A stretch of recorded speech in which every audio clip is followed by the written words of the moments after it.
Hello guys. CA இன்டர்லேயே டஃப்பான சப்ஜெக்ட்னால் அது auditing தான். அந்த டஃப்பான சப்ஜெக்டை எப்படி ஈஸியாக அண்டர்ஸ்டாண்ட் பண்ணிக்கலான்னு நான் உங்களுக்கு இன்றைக்கி சொல்லித்தரேன். ஸோ வீடியோவை ஸ்கிப் பண்ணாமல் பாருங்கள். இன்றைக்கி நம்ம பார்க்க போகிற சப்ஜெக்ட் ஆடிட்டிங்கில் உள்ள nature, objective and scope of audit subject தான். இதோட ஒர்த் 6 மார்க்ஸ். இதை எப்படி ஈஸியாக அண்டர்ஸ்டாண்ட் பண்ணிக்கலாம் அண்டு உங்களுக்கு ஷார்ட்டாகவும் நான் சொல்கிறேன். அந்த வளவள குலக்குல பாயிண்ட்ஸ்லாம் வந்து எக்ஸ்பிளைன் பண்ணாமல் இதெல்லாம் எக்ஸாம் பாயிண்ட் ஆஃப் வியூக்கு ரொம்ப இம்பார்ட்டண்ட்டோ அந்தந்த பாயிண்ட்ஸ்லாம் சொல்கிறேன். நீங்கள் நோட் பண்ணி வச்சுக்கோங்க. இதில் ஃபஸ்ட்டு ஆரிஜின் ஆஃப் ஆடிட்டிங். இதில் நமக்கு இந்த பாயிண்ட்ஸ்லாம் நீங்கள் சும்மா ரீட் அவுட் பண்ணிக்கிட்டால் போதும். இதில் எந்த பாயிண்ட்ஸ் முக்கியமாக நீங்கள் பார்த்துக்கணும் அப்படின்னு பார்த்தோன்னா, presently comptroller and auditor general of India is an independent constitutional authority responsible for auditing government receipts and expenditures. அதாவது சிஎன்இஜி தான் வந்து என்னென்னா கவர்மெண்ட்டோட ரிசிப்ட்ஸ் அண்ட் எக்ஸ்பெண்டிச்சரையும் வந்து என்னென்னா பார்த்துக்கலாம். சிஎன்இஜி தான் வந்து என்னென்னா கவர்மெண்ட் கம்பெனிக்கு ஆடிட்டரும் அப்பாயின்ட் பண்ண முடியும் அப்படின்னு லாவில் நம்ம படிச்சிருப்போம்ல. அதே மாதிரி இதுலேயும் நம்ம இந்த பாயிண்ட்ஸ் மட்டும் தெளிவாக படிச்சுக்கிட்டா போதும். மற்ற பாயிண்ட்ஸ்லாம் சும்மா ரீட் அவுட் பண்ணால் போதும். நான் உங்களுக்கு எந்தெந்த பாயிண்ட்லாம் வந்து என்னென்னா எக்ஸாமுக்கு மெயினாக நீங்கள் படித்து வச்சுக்கணும், எதெல்லாம் வந்துட்டு கேஸ் ஸ்டடீஸில் கேட்பாங்க அப்படின்ற பாயிண்ட்ஸ்லாம் நான் உங்களுக்கு சொல்கிறேன். நோட் பண்ணி வச்சுக்கோங்க. இதுவே போதும் இந்த சப்ஜெக்ட் படிக்கிறதுக்கு. Meaning and nature of auditing. An audit is an independent examination of financial information of any entity, whether profit-oriented or not, and irrespective of its size or legal form, when such an examination is conducted with a view to expressing an opinion thereon. அதாவது ஆடிட்டிங்கிறது வந்து என்னென்னா ஒரு independent examination. அது வந்து இப்போ நமக்கு auditor வந்து உள்ள இன்டர்னல் ஆடிட்டரே இருந்தாலும் ஒரு இண்டிபெண்ட் ஆடிட்டர் வந்து தானே வந்து என்னென்னா ஆடிட் பண்ணணும் அப்படிலாம் நம்ம படிச்சிருக்கோம். அதே தான் இண்டிபெண்ட் ஆடிட்டராக இருக்கணும். அதுதான் வந்து என்னென்னா இண்டிபெண்ட் எக்ஸாமினேஷன். அவங்க வந்து யாரோட இன்ஃப்ளூயன்ஸும் இருக்கக்கூடாது, கம்பெனியோட ரிலேஷன்ஷிப்லேயும் அவங்க இருக்கக்கூடாது. அந்த மாதிரி இருக்கும். அவங்க எதை எக்ஸாமின் பண்ண போகிறாங்கன்னா நம்மளோட ஃபினான்ஷியல் இன்ஃபர்மேஷனை, அதாவது இப்போ நம்ம தான் கம்பெனினா நம்மளோட ஃபினான்ஷியல் இன்ஃபர்மேஷனை எக்ஸாமின் பண்ண போகிறாங்க. அந்த கம்பெனி ப்ராஃபிட் ஓரியன்டாகவும் இருக்கலாம், இல்லை ப்ராஃபிட் ஓரியன்டாக இல்லாமல் கூட இருக்கலாம். அதாவது சேரிட்டி, என்ஜிஓ அந்த மாதிரியும் இருக்கலாம். அப்புறம் irrespective of it size or legal ஃபார்ம்னா ஒரு பெரிய கம்பெனிக்கு தான் வந்து என்னென்னா ஆடிட் பண்ணணும் அந்த மாதிரிலாம் இல்லை.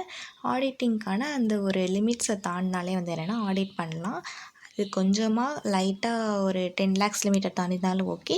அது ஒரு 100 crore அந்த மாதிரி நிறையா தாண்டியிருந்தாலும் ஓகே. அந்த சைஸில் உள்ளவங்க வந்து என்னென்னா ஆடிட் பண்ணணும். அந்த எக்ஸாமினேஷன் வந்து எதுக்கு அவங்க பண்ணுறாங்கன்னா, with a view to expressing N opinion. Auditor வந்து ஆடிட் பண்ணதுக்கப்புறம் மட்டும் அவங்களோட ஒப்பீனியன் தரணும். அதுக்கு தான் வந்து என்னென்னா அந்த ஆடிட்டிங்கே வந்து என்னென்னா பண்ணுறோம். அந்த ஒப்பீனியனோட ஆடிட் ரிப்போர்ட்டில் அட்டாச் பண்ணி அவங்க தரதை வச்சு தான் மற்ற யூசர்ஸ்க்கு எல்லாம் வந்து என்னென்னா யூஸ்ஃபுல்லாக இருக்கும். நான் ஏற்கனவே சொன்னேன் இல்லையா, the auditor express an opinion on financial statements by means of written audit report.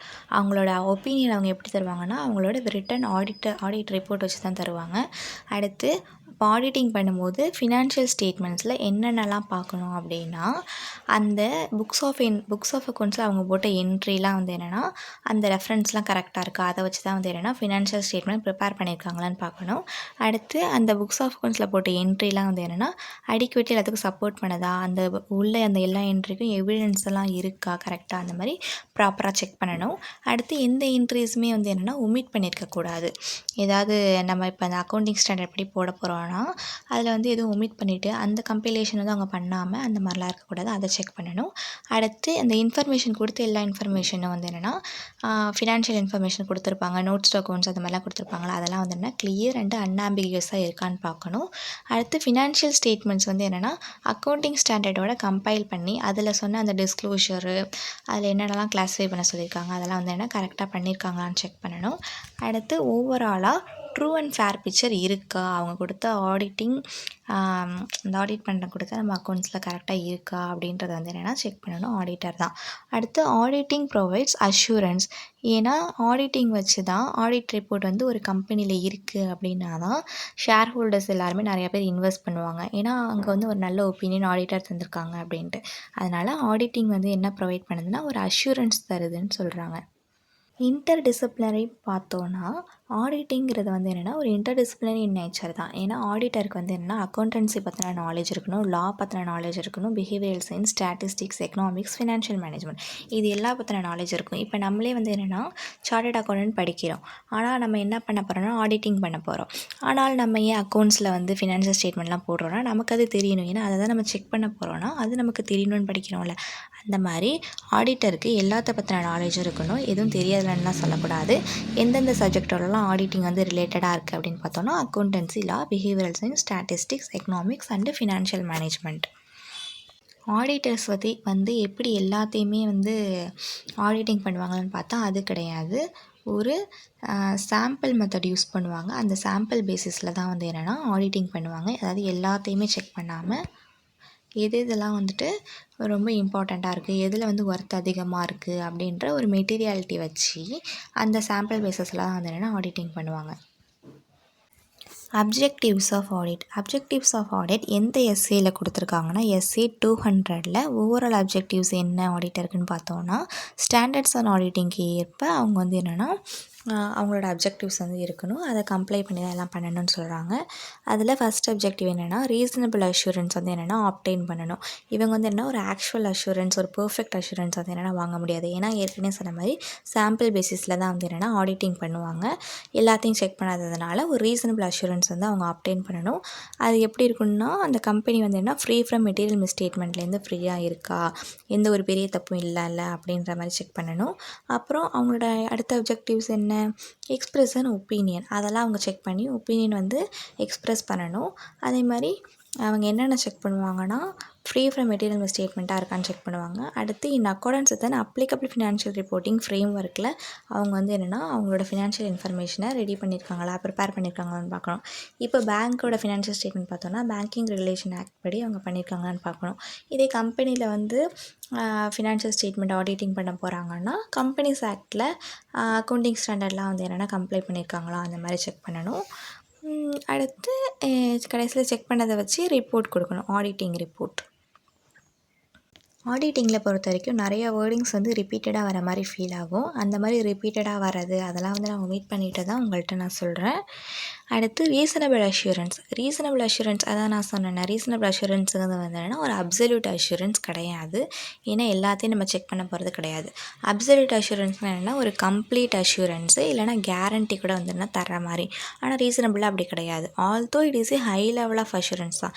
இருந்தாலுமே சாம்பிள் பேசிஸில் எது மெட்டீரியாலிட்டியோட இருக்கோ அதை தானே செக் பண்ணி சொல்கிறோம். அதனால் இது வந்து ஒரு high level of assurance, but it is not a complete assurance. ஓகேவா? உங்களோட லாஸ்ட் டைம் ரிவிஷனுக்கு நான் ஹைலைட் பண்ணதை மட்டும் நீங்கள் படித்தாலே சஃபிஷியண்ட்டாக இருக்கும். ஃபஸ்ட் டைம் படிக்கும்போது ஃபுல்லாக படிச்சுட்டு ஹைலைட் பண்ணதை படித்தாலே போதும். நான் ஹைலைட் பண்ணதை மட்டும் தான் ரீட் பண்ணி உங்களுக்கு எக்ஸ்பிளைன் பண்ணிகிட்ருக்கேன். ஸ்கோப் ஆஃப் ஆடிட் என்னென்னா ஸ்கோப்னால் என்னென்னா ஒரு ரேஞ்ச், நம்ம எது வரைக்கும் போகலாம் அந்த மாதிரி இருக்கும்ல, அதான் range or reach of something தான் ஸ்கோப்புன்றதுக்கான மீனிங். இந்த ஸ்கோப்பில் ஆடிட்டிங்கில் எதெல்லாம் இன்க்ளூட் பண்ணுதுன்னு பார்த்தோன்னா coverage of all aspects of entity. நம்ம இப்போ செக் பண்ண போகிறோன்னா அதில் இன்வென்ட்ரி எவ்வளோ இருக்குது, அதில் கொடுத்த டெப்டாஸ்லாம் கரெக்டாக இருக்கா, அந்த மாதிரி எல்லாத்தையுமே வந்து என்னென்னா செக் பண்ணுவோம். அதான் எல்லா ஆஸ்பெக்ட்ஸையும் வந்து என்னென்னா கவர் பண்ணிவிடுவோம். அடுத்து reliability and sufficiency of financial information, அதாவது இன்ஃபர்மேஷன் அக்கௌண்டிங் ரெக்கார்ட்ஸில் அவங்க கொடுத்துருப்பாங்க இல்லையா, அந்த பில்ஸு, வவுச்சர்ஸு, டாக்குமெண்ட்ஸ்லாம் சஃபிஷியண்ட்டாக இருக்கா, எல்லாமே வந்து என்னென்னா கரெக்டாக இருக்கா, இல்லை ஏதாவது பில்லு வந்து தப்பாக போட்டிருக்காங்களா, அந்த மாதிரி அதையும் வந்து என்னென்னா நம்ம செக் பண்ணலாம். அதுக்கான நமக்கு ஸ்கோப்பு வந்து இருக்குது. நெக்ஸ்ட்டு ஆடிட்டர்ஸ் வந்து என்னென்னா ஜட்ஜ்மெண்ட் வந்து என்னென்னா மேக் பண்ணுவாங்க. இவங்க கொடுத்ததுலாம் ரிலையபிளாக இருக்கா, சஃபிஷியன்ஸாக இருக்கா அப்படின்ட்டு நம்ம அதுவுமே பண்ணலாம். பை மேக்கிங் ஏ ஸ்டெடி, இப்போ இதுக்கு வந்து நம்ம எவ்வளோலாம் பண்ணலாம் அப்படின்ற மாதிரி அந்தந்த ஆக்ட்ஸ் படி நம்ம எவ்வளோ பண்ணலாமோ அது வரையும் வந்து என்னென்னா நம்ம டெஸ்ட்டு, என்கொயரி இதெல்லாம் வந்து என்னென்னா இந்த ப்ரொசீஜர்லாம் நீங்கள் எப்படி பண்ணீங்க அந்த மாதிரியான கொஷின்ஸ்லாம் வந்து என்னென்னா நம்ம வந்து என்டிட்டியை வந்து நம்ம கேட்டுக்கலாம். அடுத்து proper disclosure of financial information எல்லாம் ப்ராப்பராக டிஸ்க்ளோஸ் பண்ணியிருக்காங்களா அப்படின்றதே வந்து என்னென்னா ஆடிட்டிங்கில் செக் பண்ணணும். அதுவும் நம்மளோட ஸ்கோப்பில் இருக்குது. Decide whether relevant information is properly disclosed. இப்போது நமக்கு வந்து AS1 disclosure of accounting policies அந்த மாதிரிலாம் இருக்கு இல்லையா, அந்த மாதிரி அவங்க ஸ்டாண்டர்ட்ஸ் படி ஆக்ட் சொன்னபடிலாம் கரெக்டாக டிஸ்க்ளோஸ் பண்ணியிருக்காங்களான்னு செக் பண்ணணும். மேனேஜ்மெண்ட் தான் வந்து என்னென்னா ரெஸ்பான்சிபிள். எதுக்குன்னா preparation and presentation of financial ஸ்டேட்மெண்ட்டுக்கு அவங்க தான் வந்து என்னென்னா ரெஸ்பான்சிபிளி. மேனேஜ்மெண்ட் ப்ரிப்பேர் பண்ணணும், அதை ஆடிட்டிங் பண்ண போகிறது தான் ஆடிட்டர்ஸ். அதுமாதிரி அவங்க செக் பண்ண போகும்போது மேனேஜ்மெண்ட் தான் எதுக்கு ரெஸ்பான்சிபிள்னு பார்த்தோன்னா, இப்போ அவங்க தான் ப்ரிப்ரேஷன் பண்ணுறாங்க. அவங்க தான் அப்ராப்ரியேட் அக்கௌண்டிங் பாலிசிஸும் சூஸ் பண்ணணும். ரிட்டர்ன் ஆன் வேல்யூ மெத்தட் போடலாமா, இல்லை ஸ்ட்ரெயிட் லைன் மெத்தட் போடலாமா, இல்லை இன்வென்ட்ரிக்கு FIFO யூஸ் பண்ணலாமா, LIFO யூஸ் பண்ணலாமான்னு அவங்க தான் வந்து என்னென்னா சூஸ் பண்ணணும். ஆடிட்டர் வந்து என்னென்னா அதை எவாலுவேட் பண்ணுவாங்க. அந்த செலெக்ஷன் பண்ணது கரெக்டாக இருக்கா, அப்புறம் கன்சிஸ்டண்ட்டாக அப்ளை பண்ணுறாங்களான்னு செக் பண்ணுவாங்க. ஃபினான்ஷியல் ஸ்டேட்மெண்ட் வந்து என்ன ப்ரிப்பேர் பண்ணுவாங்க. எதை வச்சுன்னா ஹிஸ்டாரிக்கல் ஃபினான்ஷியல் இன்ஃபர்மேஷன், அதாவது இயர் எண்டில் தானே ப்ரிப்பேர் பண்ணும்போது அதுக்கு ஒரு 4 months முன்னாடி அந்த ஒரு ஏப்ரல் டு மார்ச் வரையும் நடந்த வரைக்கும் ப்ரிப்பேர் பண்ணுவாங்கல்ல, அதை வந்து என்னென்னு சொல்கிறோன்னா ஹிஸ்டாரிக்கல் ஃபினான்ஷியல் இன்ஃபர்மேஷன் வச்சு தான் பண்ணுவாங்க. பாஸ்ட் டைம் பீரியட்ஸில் நடந்தது தான். ஃபார் எக்ஸாம்பிள் என்னென்னா purchase and sales. Scope of ஆடிட்டில் எதெல்லாம் இன்க்ளூட் பண்ணன்னு பார்த்தோம். இப்போ எதெல்லாம் இன்க்ளூட் பண்ணாதுன்னு பார்ப்போம். ஆடிட்டர் வந்து என்னென்னா is not expected to perform duties. அதாவது இப்போது ஆடிட்டர் வந்து இப்போ ஏதாவது ஒரு மிஷினரி செக் பண்ணுறாங்கன்னா அந்த மிஷினரி கரெக்டான கண்டிஷனில் இருக்கா, அதுக்கான டிப்ரிசியேஷன் கரெக்டாக போட்டிருக்காங்களா, கரெக்டாக தான் வருதா அப்படின்ற மாதிரிலாம் ஆடிட்டரால் செக் பண்ண முடியாது. ஏன்னா அது அவங்களுக்கான அந்த ஒரு ஸ்கில் அது வந்து அவங்களுக்கு தெரியாதுல்ல, அதனால் அதெல்லாம் அவங்க செக் பண்ண முடியாது. அதேமாரி ஆடிட்டர் வந்து என்னென்னா is not expert in authentication of டாக்குமெண்ட்ஸ்க்கு எதுக்கு வந்து என்னென்னா அத்தன்டிகேஷன்லாம் கொடுக்க முடியாது. Because he is not an expert in this field. எந்தெந்த ஃபீல்டில் அவங்க கரெக்டாக இருக்காங்களோ அந்தந்த ஃபீல்டை தான் தெரியணும். இப்போ ஒரு பில்டிங்கை செக் பண்ணுறாங்க அப்படின்னா ஒரு இன்ஜினியரை வச்சு எக்ஸ்பர்ட் ஸ்டேட்மெண்ட் கொடுக்கலாம், அதுக்கான டாக்குமெண்ட்ஸ் அத்தன்டிகேஷன் பண்ணலாம்ல, அந்த மாதிரி. அடுத்து ஆடிட்டிங்கிறது வந்து என்னென்னா ஒரு official is not an official investigation. இப்போ ஆடிட்டிங்கில் செக் பண்ணி அதில் ஏதாவது ஃப்ராட் இருந்துச்சுன்னா அதை ஸ்டேட்மெண்ட்டை நம்ம ஒப்பீனியனை தான் கொடுக்கணுமே தவிர அதுக்கு நம்ம இன்வெஸ்டிகேஷன்லாம் பண்ணக்கூடாது. Audit is distinct from investigation. இப்போ ஏதாவது ஒரு ஃப்ராட் நடந்திருக்குன்னா அதுக்கு இன்வெஸ்டிகேஷன் பண்ணுவாங்க. ஆனால் யாரோட ஸ்கோப்பில் வராது, ஆடிட்டரோட ஸ்கோப்பில் அது வராது. ஜஸ்ட்டு செக் பண்ணி ஒப்பீனியன் மட்டும் கொடுக்கணும். அடுத்து ஸ்கோப் ஆஃப் ஆடிட் வந்து என்னென்னா ஜென்ரல் அண்ட் ப்ராடாக, அதாவது நிறையா இருக்குது. ஆனால் இன்வெஸ்டிகேஷன் வந்து என்னென்னா அதாவது ஒரு சில விஷயங்களுக்கு மட்டும்தான் வந்து என்னென்னா நம்மளால் பண்ண முடியும். அதான் ஸ்பெசிஃபிக் அண்ட் நேரோ. இப்போ இந்த அக்கௌண்டிங் பாலிசி ஏன் இதை சூஸ் பண்ணிங்க, அந்த மாதிரி நம்ம ஏதாவது கொஷின் பண்ணலாம், அதுக்கான இன்வெஸ்டிகேஷன் நம்ம பண்ணலாம். அதாவது இன்வெஸ்டிகேஷன் அதுக்கு பேர் கிடையாது, ஏதாச்சும் வந்து கரெக்டாக இருக்கா அப்படின்றதுக்கு நம்ம ஏதாவது கேட்கலாம். மற்றபடி ஒரு பெரிய ஃப்ராட் நடந்ததுக்கெலாம் வந்து என்னென்னா ஆடிட்டரோட ஸ்கோப்பில் அது வராது. Inherent limitations of audit. Inherent லிமிட்டேஷன்ஸ்னால் இதால் ஆடிட்டரால் அவாய்ட் பண்ணவே முடியாது, இது உள்ளுக்குள்ளே உள்ள ஒரு லிமிட்டேஷன்னு சொல்கிறாங்க. இதெல்லாம் அந்த லிமிட்டேஷன்ஸ்னால் நேச்சர் ஆஃப் ஃபினான்ஷியல் ரிப்போர்ட்டிங். அதாவது இந்த preparation and presentation of financial statement யார் பண்ணுவாங்கன்னு சொன்னால் மேனேஜ்மெண்ட் தான் பண்ணுவாங்களா. எஃப்எஸ் ப்ரிப்பேர் பண்ணுறது அவங்களே அந்த இடத்துல மினி ஜட்ஜ்மெண்ட்ஸ் பண்ணியிருப்பாங்க. அதாவது மினி ஜட்ஜ்மெண்ட்ஸ்னால் இந்த எஸ்எல்எம்மா ரிட்டர்ன் ஆன் வேல்யூ பார்க்குறது, அப்புறம் இந்த மாதிரி FIFOவா LIFOவா வெயிட்டட் ஆவரேஜ் மெத்தடானு அவங்க தானே ஜட்ஜ்மெண்ட் பண்ணுறாங்க. அதனால் இவங்களால் ஒரு அப்சல்யூட் அஷூரன்ஸ் வந்து என்னென்னா கொடுக்க முடியாது. ஏன்னா அது கரெக்டாக அப்படியே தான் இருக்குமான்னு தெரியாது. ஏன்னா இவங்களே வந்து ப்ரிப்பேர் பண்ணியிருந்தால் கூட சொல்லலாம்ல. அதனால் அதுவுமே ஒரு எஸ்டிமேட் தான் அப்படி இருந்தாலுமே. அதனால் auditor may not be able to obtain absolute assurance. ஏன் இந்த அப்சல்யூட் அஷூரன்ஸ்லாம் கொடுக்க முடியல, அதுக்கான இன்ஹரண்ட் லிமிட்டேஷன்ஸ் இப்போ பார்த்துக்கிட்டு இருக்கோம். அடுத்து மேனேஜ்மெண்ட் ரெஸ்பான்சிபிலிட்டி தான் வந்து என்னென்னா அந்த அப்ளிகபிள் ஃபினான்ஷியல் ரிப்போர்ட்டிங் ஃப்ரேம் ஒர்க்கோட ப்ரிப்பேர் பண்ணுறது. அப்போ அவங்களுக்கு ஒரு இன்டர்னல் கண்ட்ரோல் இருக்கும்ல, அந்த இன்டர்னல் கண்ட்ரோல்லே வந்து ஏதாவது ஒரு ரிலையபிளாக அவங்களால எதுவும் பண்ண முடியலை, அவங்களுக்குள்ளே ஏதாவது ஒரு லிமிட்டேஷன்ஸ் இருக்குது, இந்த ஏஜ் வரைக்கும் அவங்களால போக முடியலை, கரெக்டாக சூஸ் பண்ண முடியல அப்படின்னா அதுக்கு ஆடிட்டர் என்ன பண்ணுவாங்க. ஸோ அதுவுமே ஒரு இன்ஹரண்ட் லிமிட்டேஷன்ஸ். இல்லை அவங்களே கூட ஃப்ராட் பண்ணியிருக்கலாம், அது வந்து ஆடிட்டருக்கு தெரியாமல் போயிருக்கலாம். அதுக்கு எக்ஸாம்பிள் என்ன சொல்லியிருக்காங்கன்னா signature of an authorised person. இப்போ குட்ஸ் ரிசீவிங் செக்ஷனில் குட்ஸ் வந்து நாங்கள் ரிசீவ் பண்ணியிருக்கோம் அப்படின்னு சொல்லிட்டு ஏதாவது ஒரு அமௌண்ட்டை வந்து அவங்க வெளியே அனுப்பியிருக்காங்க. ஆனால் குட்ஸ் உண்மையாக ரிசீவ் பண்ணவே இல்லை. கொல்யூட், அந்த இடத்துல ஒரு கொல்யூட் நடந்திருக்கு. கொல்யூட்னா ஃப்ராடு. அந்த ஃப்ராட் நடந்தது எப்படி வந்து ஆடிட்டர்ஸ்க்கு தெரியும், ஆனால் இவங்க தான் சைன் பண்ணியிருக்காங்க இன்டர்னல் கண்ட்ரோல்ஸில். அதை வச்சு செக் பண்ணிவிட்டு ஆடிட்டர்ஸ் வந்து அவங்களோட ஒப்பீனியன் தந்துடுறாங்க. ஸோ இந்த ப்ராபபிள் கொல்யூஷன்லாம் வந்து என்னென்னா லிமிட்டேஷன் ஆஃப் இன்டர்னல் கண்ட்ரோலே இருக்குது. அங்கே உள்ளுக்குள்ளேயே வந்து ஏதோ தப்பு நடக்குது, அதுவும் ஆடிட்டரோட ஒப்பீனியனில் அஃபெக்ட் ஆகுதுன்னு சொல்கிறாங்க.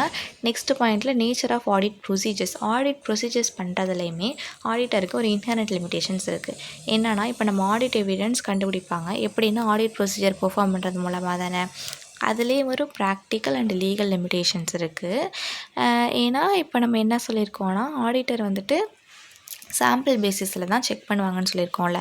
அதனால் இப்போது எல்லா டிரான்சாக்ஷனையும் அவங்க வந்து என்னென்னா செக் பண்ணுறது இல்லை. இவங்க வந்து இவங்க ஒப்பீனியன் தராங்க. எதை பேஸ் பண்ணினா சாம்பிள்ஸ் பேஸ் பண்ணி. அதனாலையுமே ஒரு அப்சல்யூட் அஷ்யூரன்ஸ் தர முடியாது.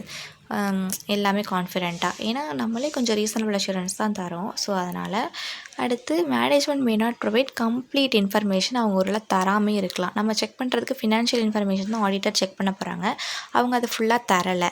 அதே மாதிரி ஆடிட்டரால் அவங்கள ஃபோர்ஸ் பண்ணவும் முடியாது. அதை தாங்க அந்த மாதிரி சொல்லி நம்மளால் ஃபோர்ஸ் பண்ணவும் முடியாது.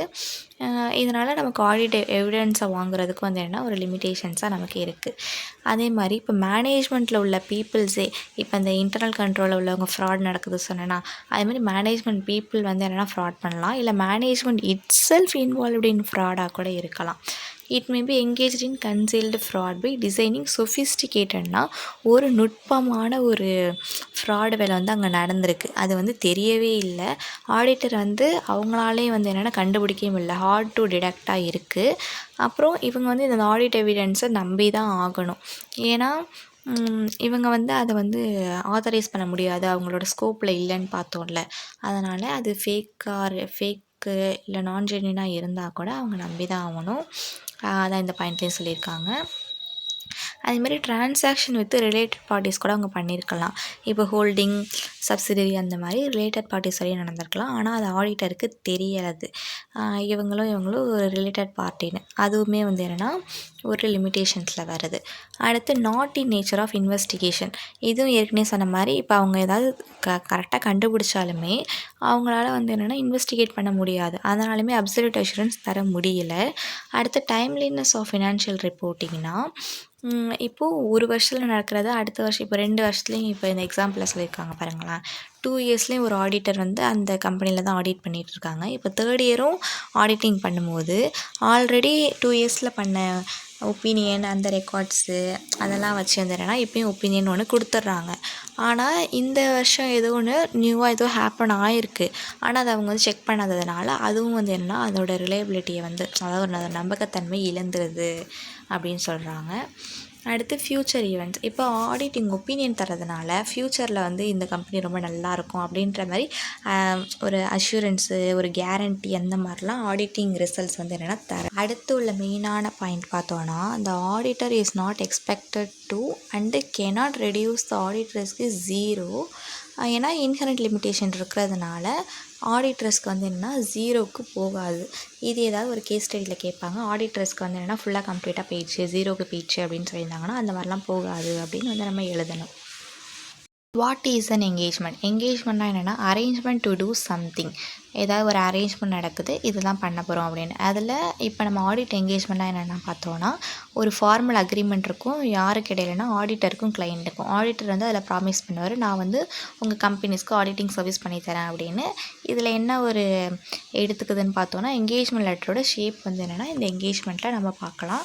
External audit engagement. இப்போ நம்ம ஆடிட் எல்லாமே எக்ஸ்டர்னல் ஆடிட்டர் தானே எடுக்கிறோம். இன்டர்னல் ஆடிட்டர் வந்து எடுக்க மாட்டாங்கல்ல. இது என்ன பண்ணுதுன்னா enhance the degree of confidence of internet users.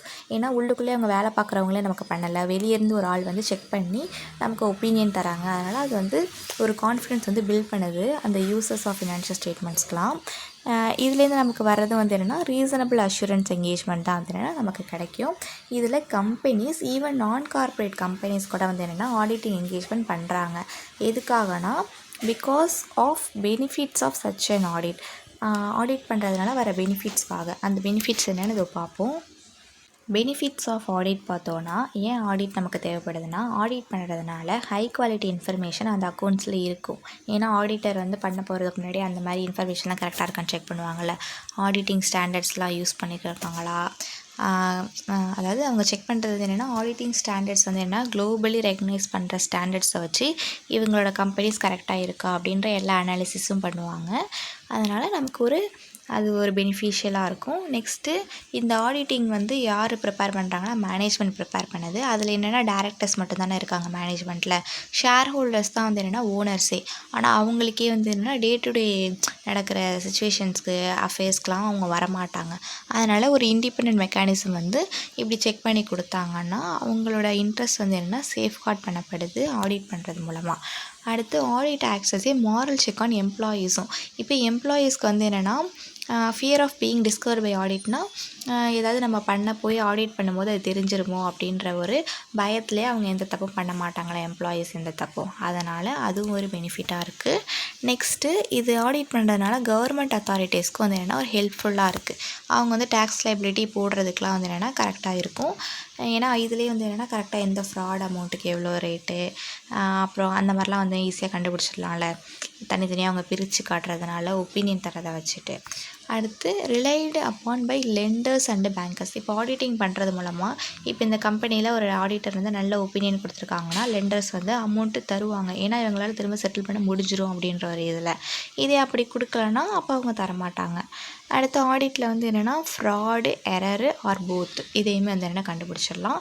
Audit reviews வந்து அடுத்து தருவாங்க ஆடிட்டர்ஸு. அந்த ரிவ்யூஸ் மூலமாக அவங்க வந்து பாயிண்டிங்கும் டெஃபிஷியன்சிஸ் என்னெல்லாம் குறைபாடு எதெல்லாம் தப்பாக இருக்குது இல்லை எதை நீங்கள் மாற்றிக்கலாம் அந்த மாதிரி வந்து என்னென்னா ஆடிட்டர் வந்து ரிவ்யூ தருவாங்க. அது மூலமாக இவங்களும் நெக்ஸ்ட் டைம் கரெக்டாக இருக்கலாம். ஆடிட் மேண்டேட்ரியாக வாலண்ட்ரியான்னு பார்த்தோன்னா ஆடிட்டுங்கிறது நாட் நெசசரி ஆல்வேஸ் லீகலி மேண்டேட்ரியாக இருக்கணும்னு அவசியம் இல்லை. ஆனால் சில விஷயத்தில் மேண்டேட்ரி தான். அது எப்போனா அவங்களோட டேர்ன் ஓவர் லிமிட் வந்து என்னென்னா டேக்ஸில் அப்படி வந்து என்னென்னா தாண்டிடுச்சு அப்படின்னா அந்த டைமில் மேண்டேட்ரியாக அவங்க ஆடிட்டிங் பண்ணி தான் ஆகணும். அதேமாரி இப்போ சில நேரத்தில் வந்து என்னென்னா டேர்ன் ஓவரே தாண்டலைனாலுமே பண்ணணும். அது எந்தெந்த டைம்லனா இட் இஸ் ஆல்சோ பாசிபிள். ஸ்கூல்ஸ்லாம் வந்து என்னென்னா ஆடிட்டிங் பண்ணணும். ஏன்னா அவங்களுக்கு கிராண்ட்டு அசிஸ்டன்ஸ்லாம் தராங்கல்ல கவர்மெண்ட்டு. அதனால் அவங்களும் ஆடிட்டிங் பண்ணணும். கரெக்டாக இருக்கா எல்லாம், இல்லை இன்னும் எவ்வளோ நமக்கு அவங்களுக்கு அமௌண்ட் தேவைப்படும் அதுக்காக அவங்க ஆடிட் பண்ணி ஆகணும்.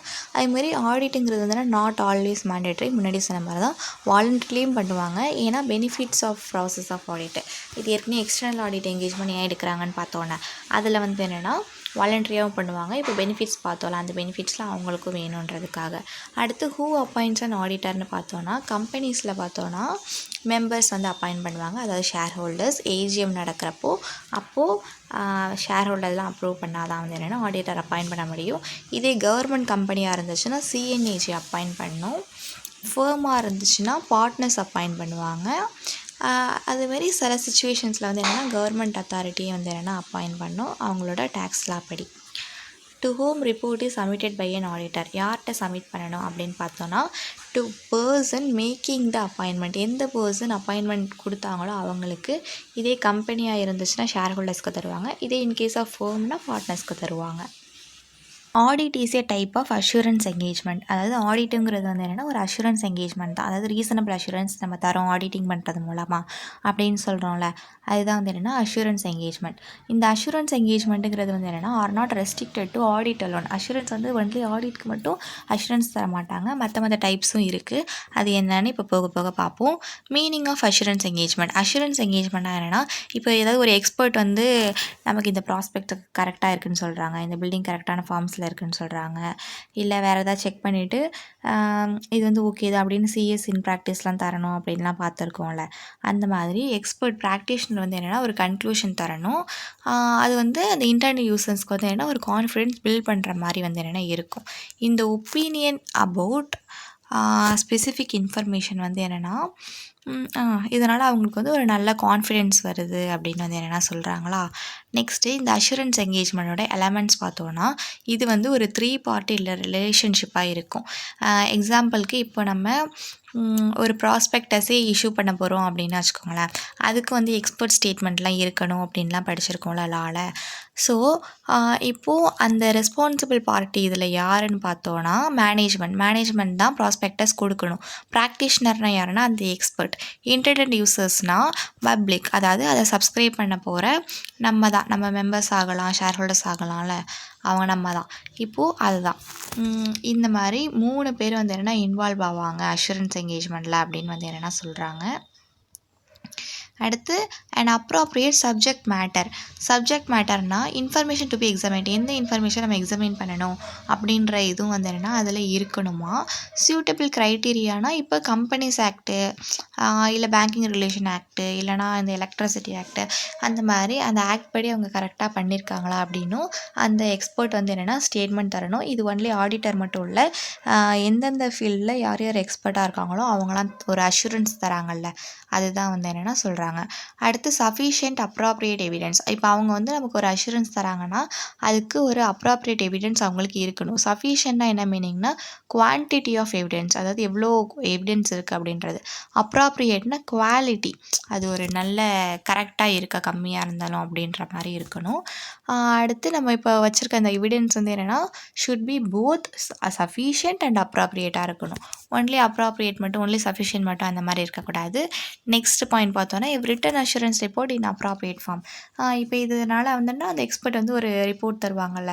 இப்போ ஆடிட்டர் வந்து என்னென்னா ஆடிட்டிங் பண்ணாங்கன்னா ஆடிட் ரிப்போர்ட் தருவாங்க. அது மாதிரி அந்த எக்ஸ்பர்ட் என்ன செக் பண்ணுறாங்களோ அதுக்கான ரிப்போர்ட் வந்து தருவாங்க. நெக்ஸ்ட்டு ரிவ்யூ பார்க்கலாம். Meaning of review. Audit is review. ஆடிட்னா என்ன, ரிவ்யூனா என்னென்னு பார்ப்போம். ரிவ்யூங்கிறது வந்து என்னென்னா ஒரு லிமிட்டட் அஷூரன்ஸ் என்கேஜ்மெண்ட் தான். ரிவ்யூனா சும்மா லைட்டாக செக் பண்ணிவிட்டு அதை பற்றின ஒரு ரிவ்யூ தராங்கல்ல.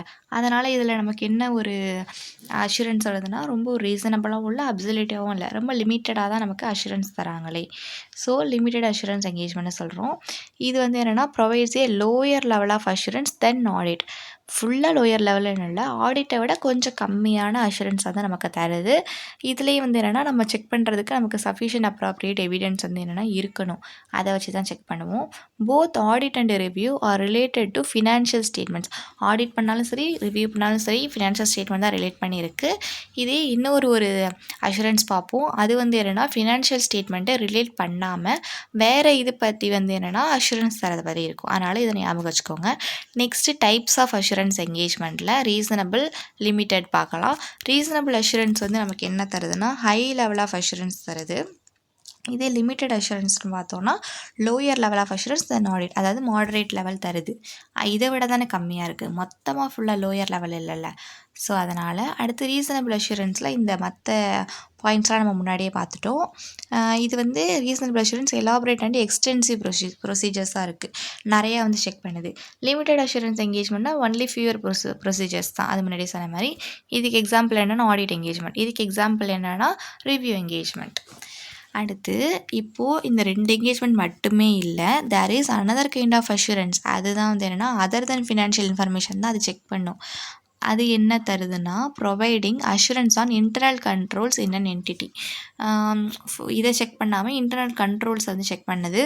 அதுதான் வந்து என்னென்னா ப்ராஸ்பெக்டிவ் ஃபினான்ஷியல் இன்ஃபர்மேஷன் அப்படின்னு சொல்கிறாங்க.